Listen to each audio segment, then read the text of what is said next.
Sa panahon ngayon, marami sa atin ang nagtatanong kung paano ba talaga makakamit ang kaligtasan sa lumang tipan.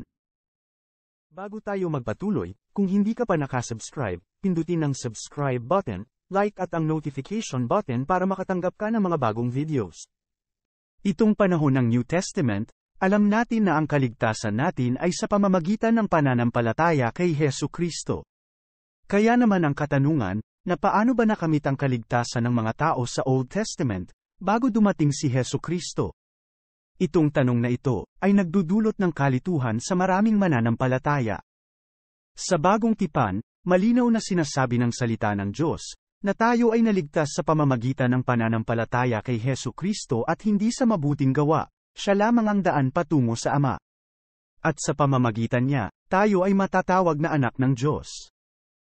Sa Old Testament bago dumating si Hesu Kristo, ang tanong ay, paano ba nila nakamit ang kaligtasan? Sa lumang tipan, naniniwala ang mga Hudyo na maliligtas sila sa pamamagitan ng pagsunod sa kautusan. Bago tayo magpatuloy sa talakayin tungkol sa kaligtasan sa lumang tipan, alamin muna natin ang sinasabi ng Biblia ang patungkol sa kautusan.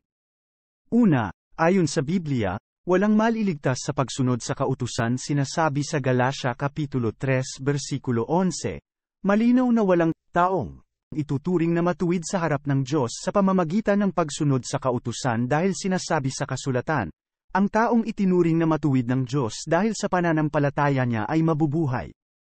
At sa Galatia Kapitulo 2 versikulo 16, sinasabi ni Paul sa kapwa niya Hudyo, ngunit alam namin na ang tao ay itinuturing na matuwid ng Diyos sa pamamagitan ng pananampalataya kay Hesu Kristo, at hindi sa pagsunod sa kautusan. Kaya nga kaming mga Hudyo ay sumampalataya rin kay Kristo Jesus para maituring na matuwid sa pamamagitan ng pananampalataya, at hindi dahil sa pagsunod sa kautusan. Sapagkat walang sinumang maituturing na matuwid sa pamamagitan ng pagsunod sa kautusan. Pangalawa, ang kautusan ay para ipakita sa atin na tayo ay makasalanan. Sinasabi sa Roma Kapitulo 3 versikulo 20, sapagkat walang sinuman ang ituturing ng Diyos na matuwid sa pamamagitan ng pagsunod sa kautusan. Sa halip, ipinapakita ng kautusan sa tao na makasalanan siya. Pangatlo, ang kautusan ay tagapagturo na maglalapit sa atin kay Kristo. Galatia Kapitulo 3 versikulo 24 kaya't ang kautusan ay naging tagapagturo natin hanggang dumating si Kristo, upang tayo ituring na matuwid sa pamamagitan ng pananampalataya sa Kanya. Ito ang papel ng kautusan. Malinaw na sinasabi ng Biblia na hindi maliligtas ang tao, sa pagsunod sa kautusan, kundi sa pamamagitan ng pananampalataya. Hindi lamang sa New Testament isinulat na ang tao ay maliligtas sa pamamagitan ng pananampalataya, ito rin ay naisulat sa lumang tipan. Habakuk Kapitulo 2 versikulo 4 ito ang isulat mo. Tingnan mo ang mga taong mapagmataas. Hindi matuwid ang kanilang pamumuhay. Pero ang taong matuwid ay mabubuhay dahil sa kanyang pananampalataya.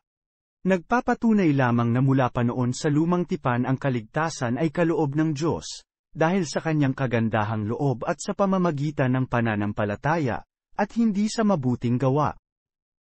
Ang pananampalataya ay mula sa Old Testament hanggang sa New Testament.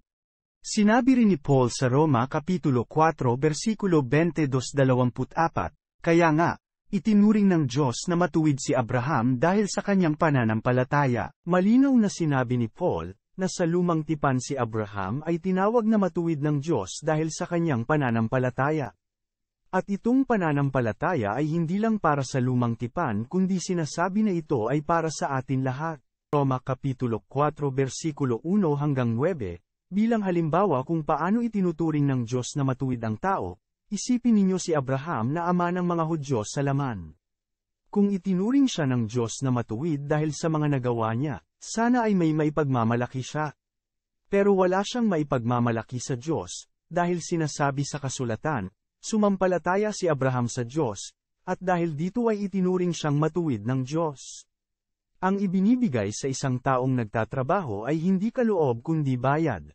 Pero itinuring tayong matuwid ng Diyos sa kabila ng ating mga kasalanan hindi dahil sa ating mabubuting gawa kundi dahil sa pananampalataya natin sa Kanya. Ano ba ang kahulugan ng pananampalataya? Ayon sa Hebreo Kapitulo 11 versikulo 1, Ang pananampalataya ay ang katiyakan na matatanggap natin ang mga bagay na inaasahan natin.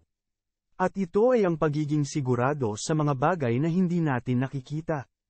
Noon pa man ang mga tao sa lumang tipan ay may pananampalataya sa kapahayagan ng Diyos ayon sa Hebreo Kapitulo 11 versikulo 2, dahil sa pananampalataya ng mga ninuno natin, kinalugdan sila ng Diyos. Sa Old Testament o sa lumang tipan, responsable ang mga tao na manampalataya sa ipinahayag sa kanila ng Diyos, at magtiwala sa Diyos para sa kanilang kaligtasan. Ang kanilang pananampalataya ay malinaw sa kanilang mga gawa. Hebreo Kapitulo 11 versikulo 4 hanggang 31, dahil sa pananampalataya, nag-alay si Abel ng mas mabuting handog kaysa kay Cain.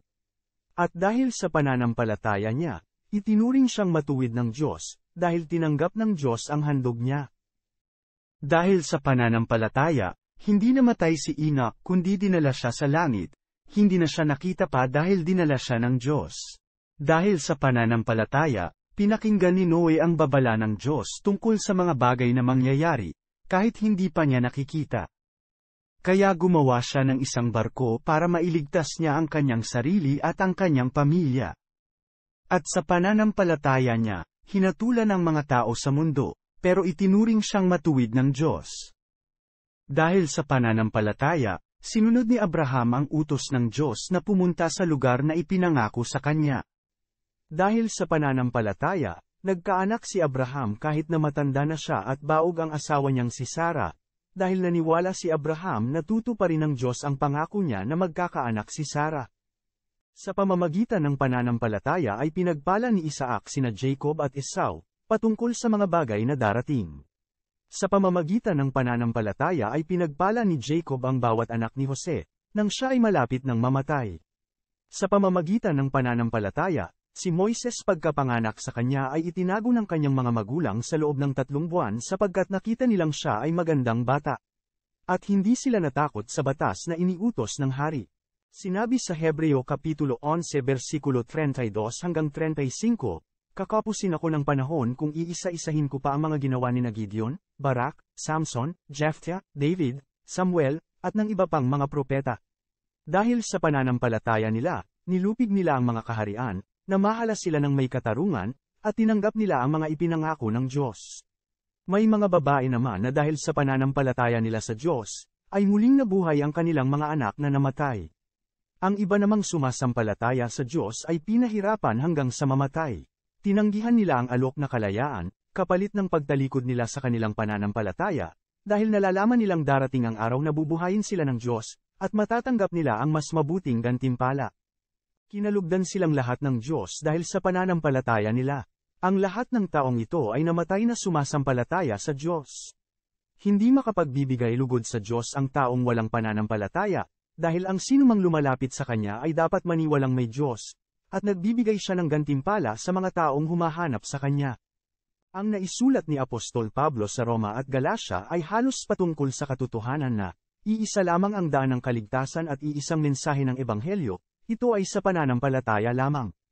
At mula pa man noon sa buong kasaysayan ng tao ay pinipilit na nilang dagdagan ang mensahe ng Ebanghelyo, pinagpipilitan nila na kinakailangan ng tao ng gawa para makatanggap ng kaligtasan. Pero maliwanag ang mensahe ng Biblia na ang kaligtasan ay pamamagitan lamang ng pananampalataya at hindi sa mabuting gawa. At sa lumang tipan, ito ay pananampalataya sa pangako ng Diyos, na siya ay magpapadala ng tagapagligtas. Ang mga tao na itinuring na matuwid noong panahon ng lumang tipan, ay umasa at naghintay sa Mesiyas, at nagtiwala sa pangako ng Diyos tungkol sa darating na lingkod ng Panginoon. Isaiah 53 ay ang kabanata sa Biblia na nagsasabi patungkol sa Mesiyas, na magdurusa para sa mga kasalanan ng mga tao. Alam ng mga banal na tao sa lumang tipan ang pangako ng Diyos. Isang halimbawa ay si Job. Ang pananampalataya niya ay nakabatay sa katotohanan, na alam niyang ang kanyang manunubos ay buhay. At ipagtatanggol siya nito hanggang wakas, Job Kapitulo 19 versikulo 25.